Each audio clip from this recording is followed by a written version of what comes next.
Assalamualaikum warahmatullahi wabarakatuh. Alhamdulillah hamdan katsiran thayyiban mubarakan fihi kama yuhibbu rabbuna wa yarda. Asyhadu an la ilaha illallah wahdahu la syarika lah wa asyhadu anna Muhammadan abduhu wa rasuluhu sallallahu alaihi wasallam. Wassallallahu ala nabiyyina Muhammadin wa ala alihi wa man tabi'ahum bi ihsanin ila yaumiddin. Amma ba'd. Bapak Ibu dan jamaah rahimakumullah. Alhamdulillah boten kesupen monggo kita tansah ngucapaken doa syukur wonten ngarsipun Allah ingkang sampun paring dumateng kula lan panjenengan sami nikmat ingkang kathah sehingga ngantos wekdal menika kita sami pinaringan kesarasan saged makembal manunggal nindakaken sepirang-pirang Allah Ta'ala. Kami syukur dumateng Allah, mugi-mugi Allah nambah nikmat ingkang sampun kita tampi. Amin Allahumma amin. Kita badhe lajengaken 221 kesalahan dalam sholat beserta koreksinya dan ditulis Syekh Abdul Aziz bin Nasir Al-Husainid kanthi pinten-pinten tambahan insyaallah taala. Kita lajengaken kesalahan tiyang ingkang salat nggih menika nalika salat niku wonten 700 kalipun nggih menika menyanggul rambut kepala sewaktu salat. Kados kalau ini sampun kita singgung tiyang istri utawi ibu menawi piyambakipun salat prayoginipun gelungan niku dipun udari. Kados boten menyanggul rambut kula. Pramila Syekh mriki nyebataken tidak seyudianya menyanggul rambut kepala sewaktu sholat. Lajeng ingkang nomor 903 kesalahan nalika sholat menika piyambakipun mesem utawi guyu cekakaan. Niki tidak boleh. Niki ampun dianggap namung cah cilik-cilik nggih Pak. Kadang-kadang sing sepuh-sepuh niku kadang sesek guyon. Nek teng mriku nek teng mriki insyaallah boten. Dadi lek guyon cilikane rong pati katok, salat niku cek pancal-pancalan niku nggih enten. Terus ingkang leres nggih menika nalika piyambakipun salat mesem menika boten ndadosaken batal nanging menika ngirangi ganjaran salat amargi ngicani saking kekhusyukanipun ingkang dipun kersake nalika salat nggih menika piyambakipun ngemuti keagungan Allah Subhanahu wa taala. Dadi tenang khusyuk ngatosaken apa ingkang dipun waos. Lan menika boten badhe kedadosan nggih tiyang ingkang khusyuk menika piyambakipun nganti mesem utawa guyu cekakaan, boten mungkin menawi artinya khusyuk. Sehingga tiyang ingkang piyambakipun geguyu cekakaan nalika salat mayoritas jumhur ulama gadhahi pemanggih niku batalne salat. Saged batalne salat amargi sampun nilaraken kekhusyukan nalika nindakne salat. Eka mongko kekhusyukan kala wau intisari saking salat. Dadi anak-anak niku paminten sing guyu cekakaan niku prayoginipun dipun nasihati. Nek kelingan nek ngerti anake dhewe ya engko nama dikandani. Nek teng masjid iki kadang malah isinan boten nurut ning boten nilaraken. Bismillah.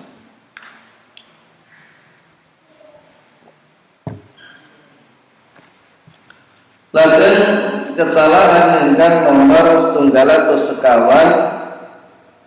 tidak menjawab ucapan salam orang yang memberi salam kepada orang yang sedang sholat. Niki termasuk kesalahan. Jika orang yang sholat masuk masjid, lajeng wonten piyambakipun nindakaken sholat, sasampunipun sholat iki kok enten tiyang sing salam kaliyan piyambakipun menika supados dipun jawab mawi isyarat, boten mawi jawaban lisan boten. Pripun isyarat kalau kados dipun sebataken wonten setunggalipun hadis kanthi secara makna. Bilih nate Rasulullah SAW menika piyambakipun ziarah utawi dukeni Masjid Kuba. Sampun leber lajeng piyambakipun sholat. Lajeng sahabat niki sami leber. Sampun ngertos Rasulullah sholat niku piyambakipun tasih salam kepada Rasulullah. Lajeng Rasulullah SAW menika boten jawab, tapi mawi isyarat yen menika kados ngeten. Ketinggal boten iki. Boten ngeten nggih. Jadi punggung tangan itu berada di atas, sedangkan telapaknya ini di bawah. Boten ngene boten lho. Semata ugi boten dijawab waalaikumsalam. Itu juga tidak. Itu sebagai jawaban ketika seseorang niku nembe salat. Niku kok enten sing salam kamangka mirsani piyambakipun nembe salat. Dan terus nek jawabane isyarat kono mau nek ra dingerteni pripun niku mboten masalah. Yang penting syariat ini sudah mengajarkan ketika sholat kita diperintahkan menjawab salam seperti itu. Kemudian kesalahan 105 mawi rasu'an anggenipun sholat niki kaos ingkang wonten gambaripun makhluk bernyawa. Nalika nindakne sholat saged arupi gambar tiyang napa meneh jenenge artis. Niki jelas mengganggu saestu. Utawi gambar kewan mbok menawi singa, sing macan, sing manuk utawi sanesipun yang bernyawa. Syekh jawab dilarang memakai pakaian yang bergambar sesuatu makhluk bernyawa. Saya menika wonten kaos, wonten pakaian tawi napa kemawon ingkang dipun agem salat. Sebab piyambakipun nyebataken gambar makhluk sing ana menika dipun haramke menurut ijma utawi konsensus para ulama. Niku boten angsal. Sehingga wonten hadis dipun sebatakan asyadun nas adzaban yaumil qiyamah yudhi'u an khalqillah. Wong sing paling abot siksane di antara siksaan-siksaan yang ada itu orang yang menyerupai ciptaan Allah. Itu dosa. Jadi menggambar niko boleh, tapi jangan menggambar makhluk bernyawa. Ini saged pemandangan, saged pohon, gunung, rumah itu masih bisa. Lah pripun nek kangge jelaske barang-barang sing penting menika saged dipun tilari ataupun ditutupi kalih napa kemawon bagian kepalanya. Itu bisa. Sehingga sekarang tiang-tiang gadai pemanggil sing dilarang kuwi nek enek bayang-bayangi menika boten leres, sebab larangan kala wau jelas kangge tiyang ingkang gambar makhluk bernyawa. Itu ulama sepakat tentang keharamannya. Enten malih tiyang sing wangsulan nek dhewe kuwi dilarang soale kuwatir nek disembah. Maka jawabannya larangan itu bukan hanya terkait enten bayangane ataupun disembah, tetapi letak ilat permasalahanipun menika amargi menyerupai ciptaan Allah. Itu yang dilarang. Ini termasuk orang-orang yang membuat patung-patung, baik itu manusia maupun binatang, ini termasuk larangan keras.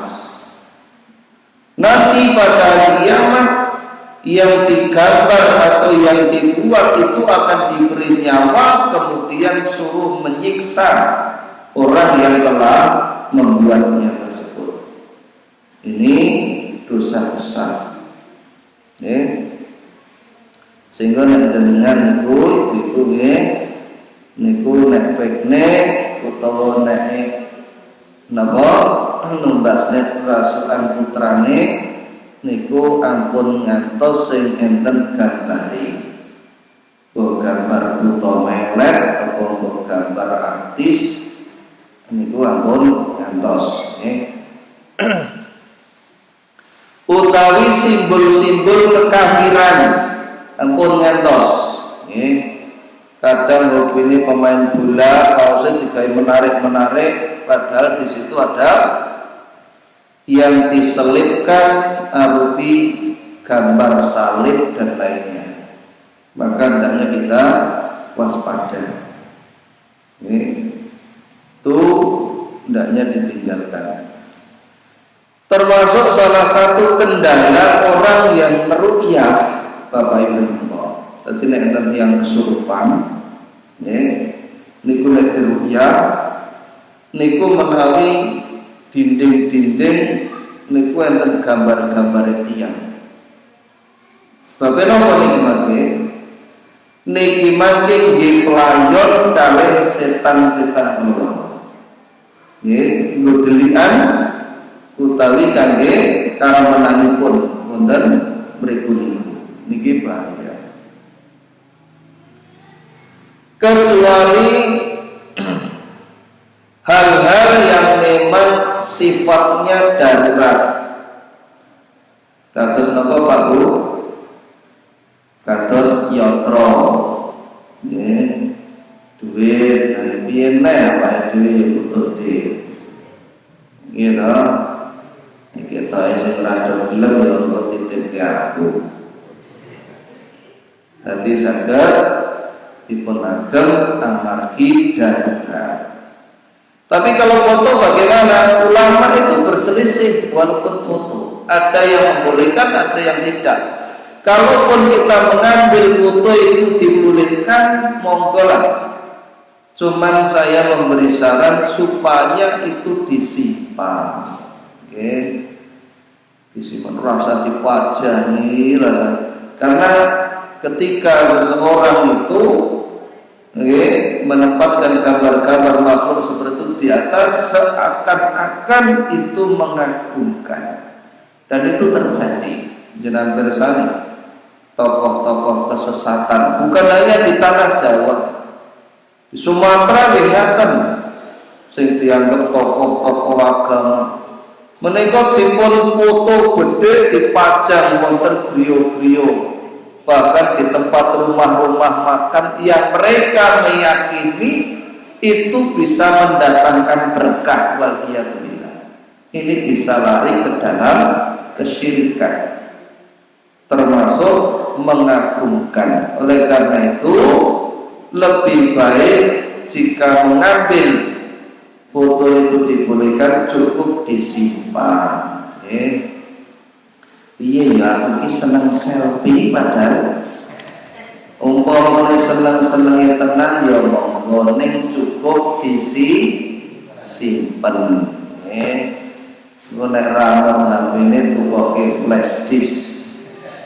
Niku kok kon anu niku boten. Cuman seandainya memang dibutuhkan itu bisa disimpan. Kalau meninggalkan tentu lebih baik. Kemudian kesalahan yang ke-106, melakukan sholat sunnah rawatib atau at-tahiyatul masjid atau sholat sunnah yang terlewatkan atau yang lainnya setelah sholat fardu ditegakkan sampai walaupun hal itu menyebabkan ketinggalan rakaat yang pertama. Ini pernah kita singgung. Jadi kita datang ke masjid sholat sunnah, tapi kalau kita sudah terlambat, sewu Bapak Ibu Rahimahullah, kok wis ketoke kuwi arep dikomati langkung prayogi kita ndonga awal. Umpamane seneng-senenge kangen-kangene karo salat, nggih monggo ning nalika sampun dipun komati ketinggalan boten nyandang menika supados dipun batalke.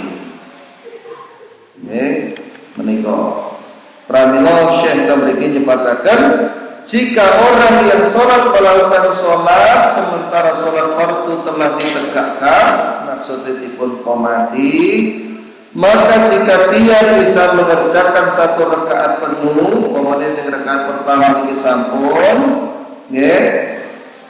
agar bisa mendapatkan rakaat yang pertama bersama imam, maka hendaknya agak dipercepat, tetapi tetap menjaga tumakninah. Ini tadi ngaten orang Allahu Akbar, Allahu Akbar itu tidak, tetapi ada jedanya. Jika dia belum menyelesaikan rakaat yang pertama, maka hendaknya dia memutuskan sholat sunnah tersebut dan masuk bersama imam pada rakaat yang pertama. Mengingat bahwa memutuskan sholat sunnah tersebut adalah demi kemaslahatan sholat, maka ini berlaku sebuah kaidah fikih. Idza tazaha ma'adabul masalihi yuqaddamul a'la minal masalih. Jika bertabrakan dua perkara yang sama-sama bermanfaat, maka harus didahulukan yang paling utama. Ini menika salat fardu menawa. Itu berlaku yang lain. Pokoknya berbakti kepada ibu, nabi sholat sunnah, bu ini balik, maka tinggalkan, penuhi panggilan ibu. Termasuk juga berlaku kangge ibu, masya Allah, kaidah ini sangat penting. Tabrakan dua maslahat, sing podo-podo butoi, jane ya buta lawo, butuh jangan, butuh gula, butuh teh. Ning titik kok mepet umpamane. Bingung nyeneng-nyeneng iki piye? Maka harus didahulukan sing pokok riyin. Gitu. Enak sing kepengin ali-ali, kepengin klambi, kepengin liya-liyane, maka dudukanlah yang paling utama. Jadi seperti itu. Kita lajengaken wonten kesalahan 907.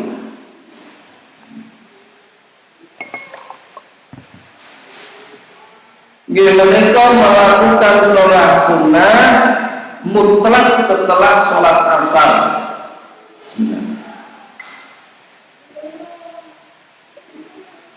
Tunjuk Pak De, tunjuk. Tadi saben-saben bar asar itu melakukan sholat sunnah, bar asar sholat sunnah. Maka tidak ada sholat sunnah mutlak sehabis sholat asar, itu tidak ada. Gara ibar itu mesti langganan sholat bernasar. Ini tidak diperkenankan oleh Syekh. Karena itu adalah waktu yang terlarang. Jadi asalnya sholat bar sholat asar itu tidak boleh bernasar. Oleh karena itu hal ini tidak boleh, kecuali apa yang diberikan dispensasi para ulama itu adanya sebab-sebab yang kadang-kadang ada. Contohnya dia mau bergeser macam muncul ke masjid, dia boleh sholat at-tahiyatul masjid. Atau yang kedua umpamanya sholat jenazah bernasar, maka dia sholatkan walaupun pada asar. Atau yang memiliki sebab-sebab yang lain. Ini tidak boleh agar berwudu sholat, nah itu harus ada sebab-sebabnya. Kemudian yang ke-108, di antara kesalahan yang tersebar, cukup atau mencukupkan wudu saja di dalam melaksanakan sholat Jumat. Yang benar menurut saya, mandi janabah untuk melaksanakan sholat Jumat itu lebih utama karena hukumnya sunnah muakkad. Bahkan sebagian ulama ada yang berpendapat hukumnya wajib. Tapi yang dikatakan Syekh Tamriki inilah yang rajih, yang benar. Di mana disebutkan dalam satu hadis, anna Rasulullah sallallahu alaihi wasallam qala, "Idza jaa ahadukumul jum'ah falyaghtasil." Menawa salah sawijining sira kono nekani salat Jumat supaya dheweke adus. Wonten hadis riwayat Bukhari Muslim. Wa Abi Sa'id Al-Khudri radhiyallahu anhu anna Rasulullah sallallahu alaihi wasallam qala ghuslu yaumil jum'ati wajibun ala kulli muhtalim. Adus ana dina Jumat kuwi hukume wajib kanggo saben sing wis balik. Hadis riwayat Bukhari lan Muslim. Nanging dipun jelasaken para ulama, tegese kala wau balik menika tiyang ingkang sampun mimpi basah atau nek setri haid, yaitu diantara tandanya. Adapun yang dimaksud dengan wajib di sini adalah wajib secara ikhtiar. Ikhtiar niku kekarepanipun. Seperti seorang berkata kepada rekannya, hakmu adalah kewajibanku. Seperti itu ya. Wonten hadis sanes dipun sebataken man tawaddaa yaumal jum'ah fa biha wa ni'ma wa man ihtasala fal husnu afdal. Sapa wonge wudu ana dina Jumat kuwi becik.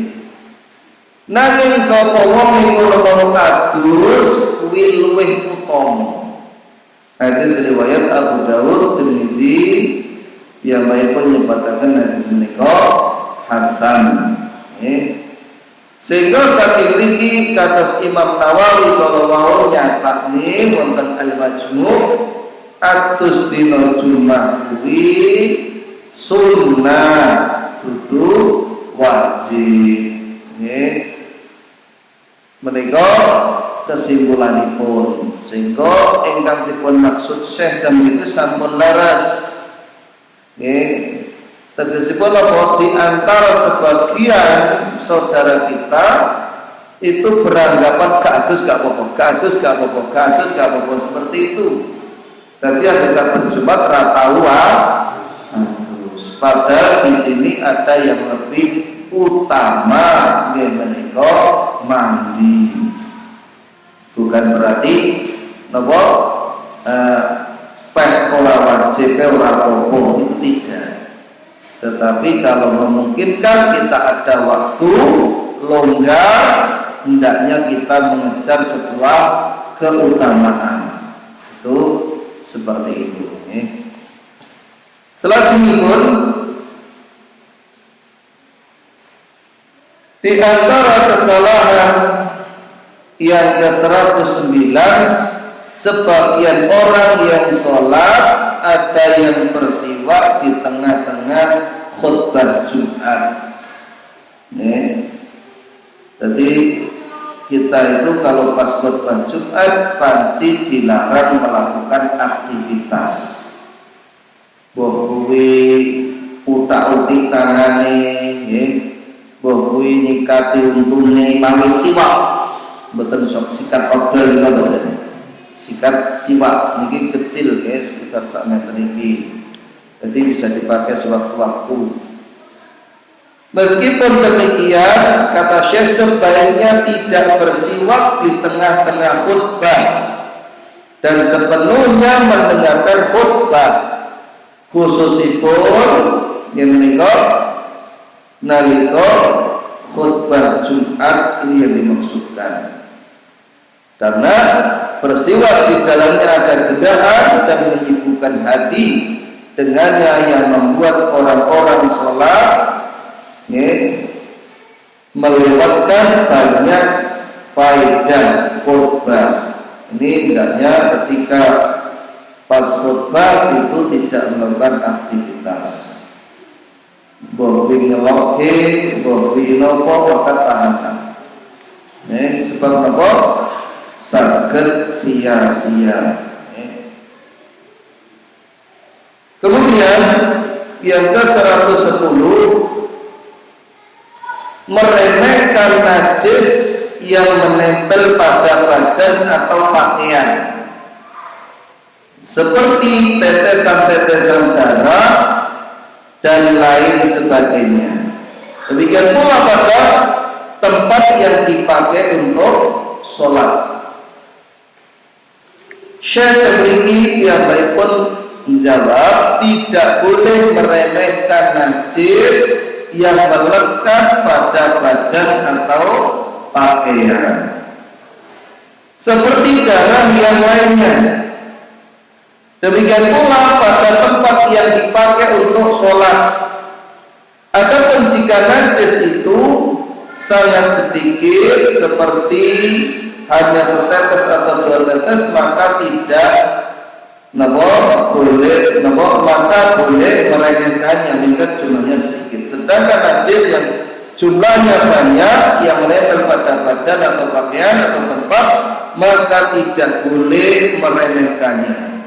Meninggalkan mengingat sholatnya tidak akan sah apabila jika orang yang sholat itu mengetahui sebelum sholat atau tidak bergegas menghilangkannya. Jadi kalau dia itu mau sholat, jadi melihat darah itu diremehkan, ini menurut Syekh bisa batal. Sebenarnya ucapan Syekh di sini ini masih sifatnya umum, darah. Namun kalau kita lihat dalam kitab-kitab fikih, darah ini juga harus dirinci. Bagaimana kalau seandainya darahnya itu darah haid, seperti wanita haid masuk masjid, maka terdapat perbedaan para fuqaha. Ada pendapat yang melarang dan juga ini merupakan jumhur kebanyakan ulama. Sebaliknya ada juga yang membolehkan. Pendapat yang melarang ini dengan beberapa alasan. Di antaranya sabda Nabi sallallahu alaihi wasallam yang artinya sesungguhnya masjid kuwi ora halal kanggo wong junub lan kanggo wong haid. Hadis riwayat Ibnu Majah, Baihaqi, Tabrani. Tapi hadis ini disebutkan yang lain bahwa hadis tersebut adalah hadis dhaif. Yang kedua, Rasulullah SAW memerintahkan kami menyertakan wanita haid dan wanita pingitan pada 2 hari raya, agar mereka menyaksikan kumpulan dan dakwah kaum muslimin untuk mereka. Adapun wanita haid supaya menjauh dari tempat sholat. Maka jawaban yang kedua ini dikarenakan orang haid itu tidak masuk di saf orang yang sholat. Jadi memang harus dipisah. Yang ketiga, mengkiaskan, menganalogikan wanita haid dengan orang junub, di mana orang junub dalam Al-Quran dilarang berada dalam masjid kecuali sekedar untuk lewat saja. Ini sebenarnya kias yang tidak benar. Kenapa? Karena haid dengan junub ini berbeda secara hukum. Oleh karena itu, para ulama yang membolehkan wanita haid masuk masjid memiliki beberapa argumen. Seperti hadis Tabrani di atas niki didhaifkan.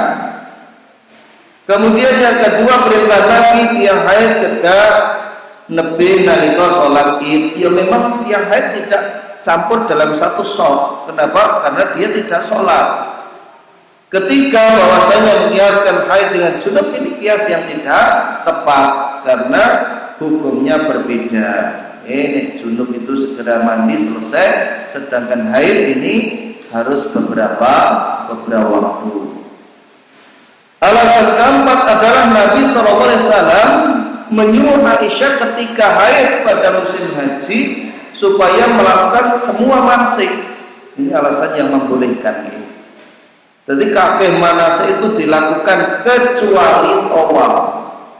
Karena dalam hadis yang lain, orang yang tawaf niku dianggap seperti orang yang sholat, sehingga tidak boleh tawaf ketika Aisyah memilih ini sedang haid. Tapi kalau yang lainnya dibolehkan. Sedangkan di sana otomatis keluar masuk di masjid, kan betul?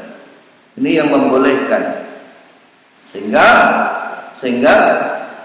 walhasil fuqaha yang membolehkan wanita haid masuk masjid ini melihat tidak ada dalil yang tegas yang mendasar pelarangan tersebut. Yang penting, apalagi kalau mungkin kekhawatiran itu ada hal-hal yang bisa mengotori masjid.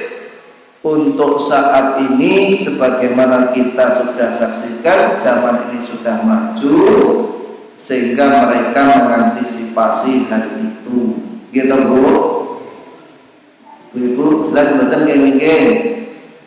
Jelas. Kesimpulannya dikon, orang yang haid itu boleh ke masjid, tetapi tidak boleh sholat, jelas. Karena ini ada perbedaan pendapat.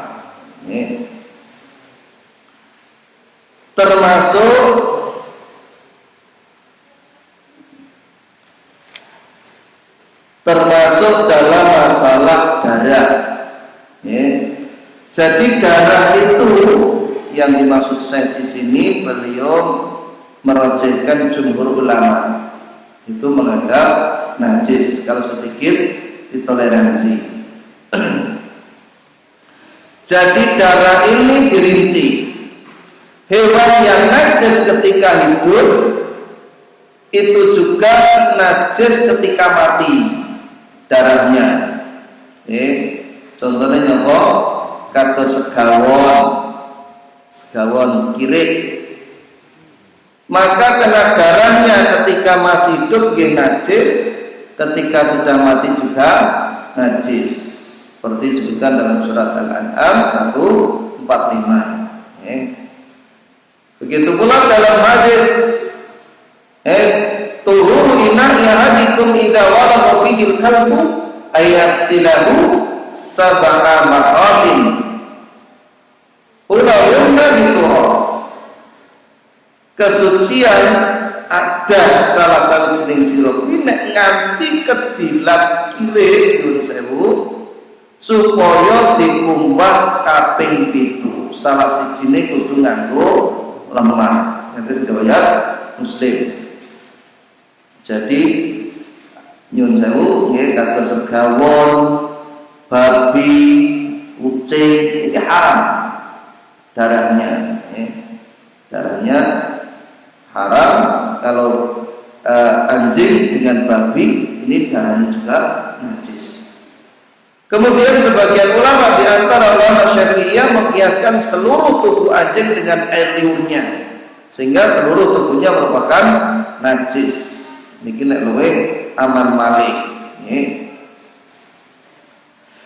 Syekh Muhammad bin Shalih Al-Utsaimin ugi nyebataken darah yang keluar dari hewan yang najis maka ia najis baik sedikit ataupun banyak juga najis. Contohnya darah babi atau anjing.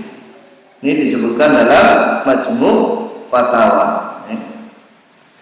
Kemudian bangkai hewan yang suci ketika hidupnya saja.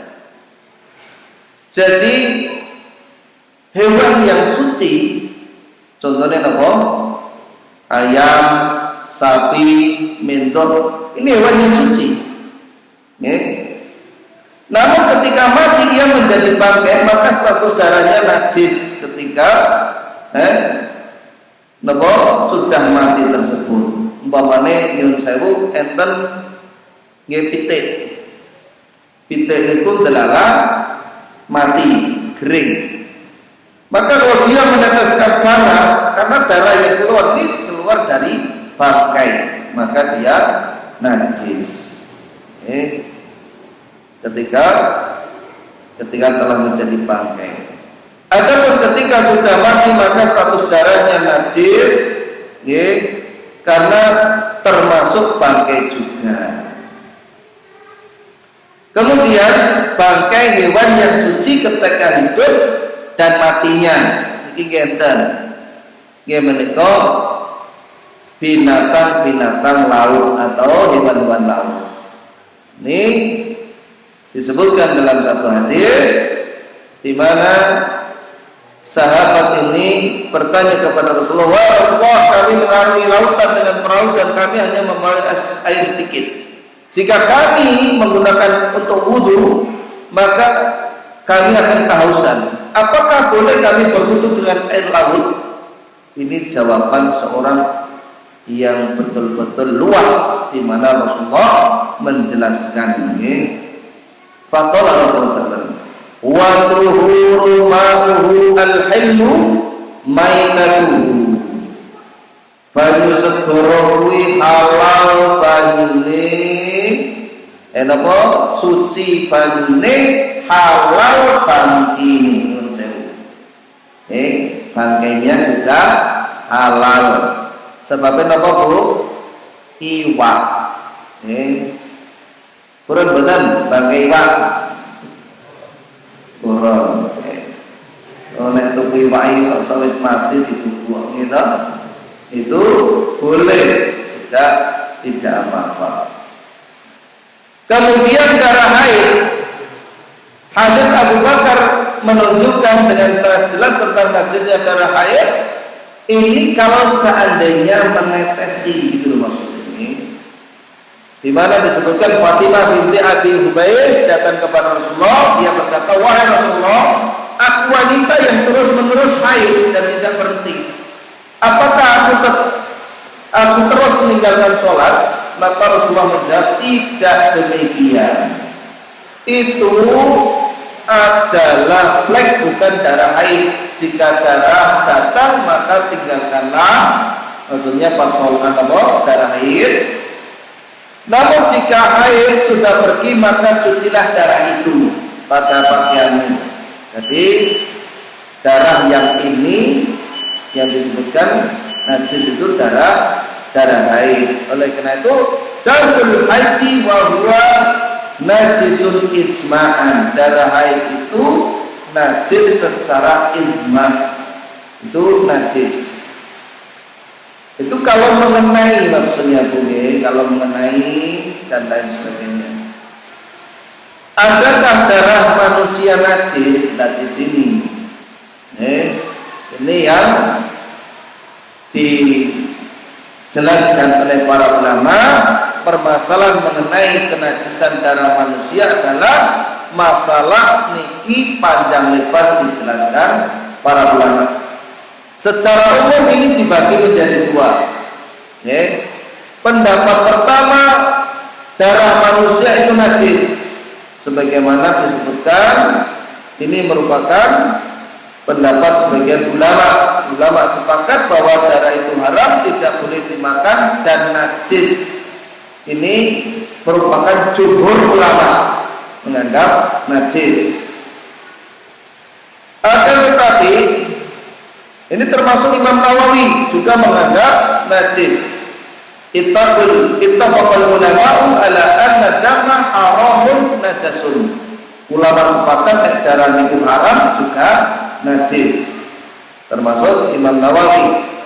Imam Ibnu Hajar Al-Asqalani juga menyebutkan damu najasun ittifaqan.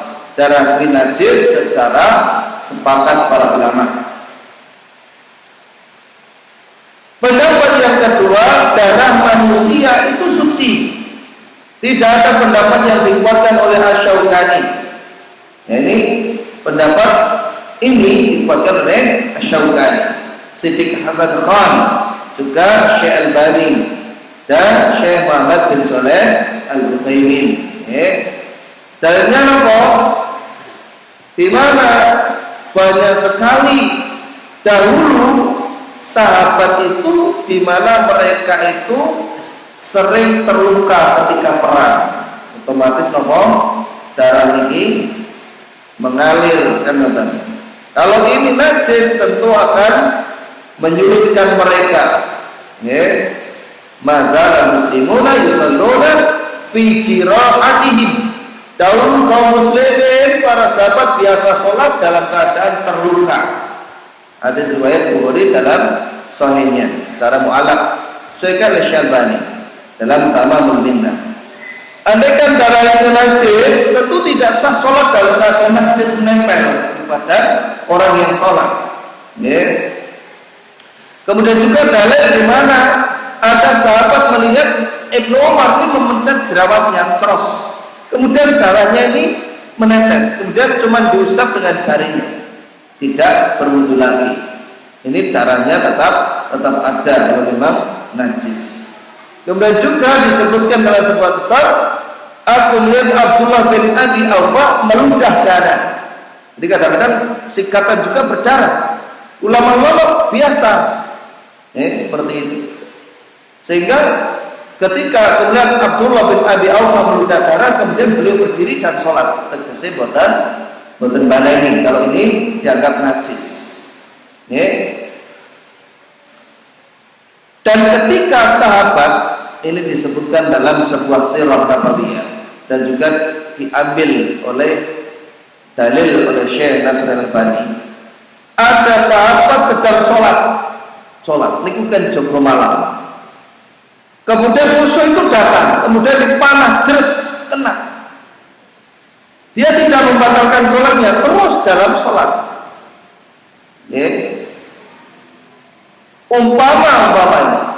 Umpama sholatnya itu darah itu najis, pasti nopo? Pasti dia akan menghentikan sholat, kan betul. Kalau seandainya sahabat ini tahu, Rasulullah tidak tahu seandainya, tapi Rasulullah itu tahu, kenapa kau teruskan? Karena dia menikmati sholatnya, gitu. Umpama Rasulullah itu lupa, tapi syariat itu masih turun, pasti akan memberikan keterangan tentang najisnya tersebut. Nyatanya tidak ada keterangan tentang hal itu, sehingga sahabat tersebut terus dalam melakukan sholatnya, menyelesaikan sholatnya. Dipanah jelas, milik keteh orang pokok panah meleng seperti itu.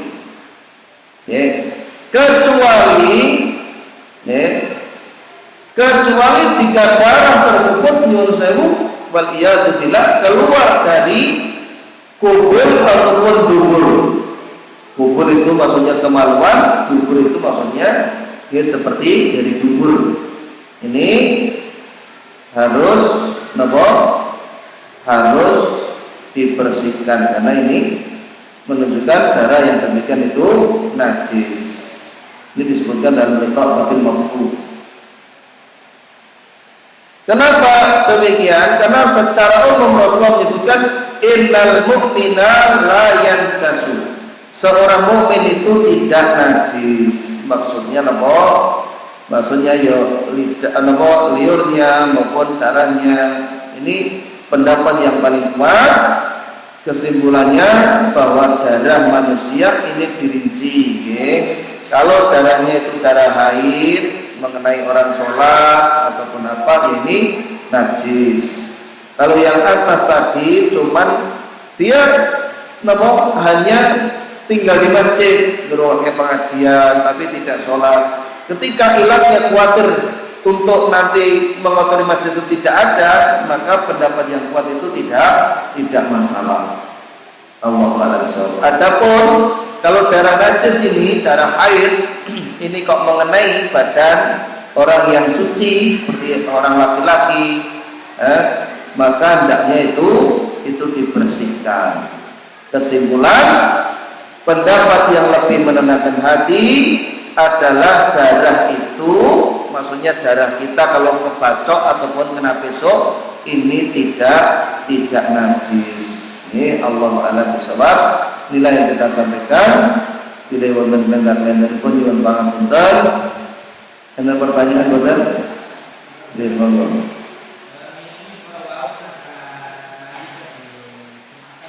Nggih.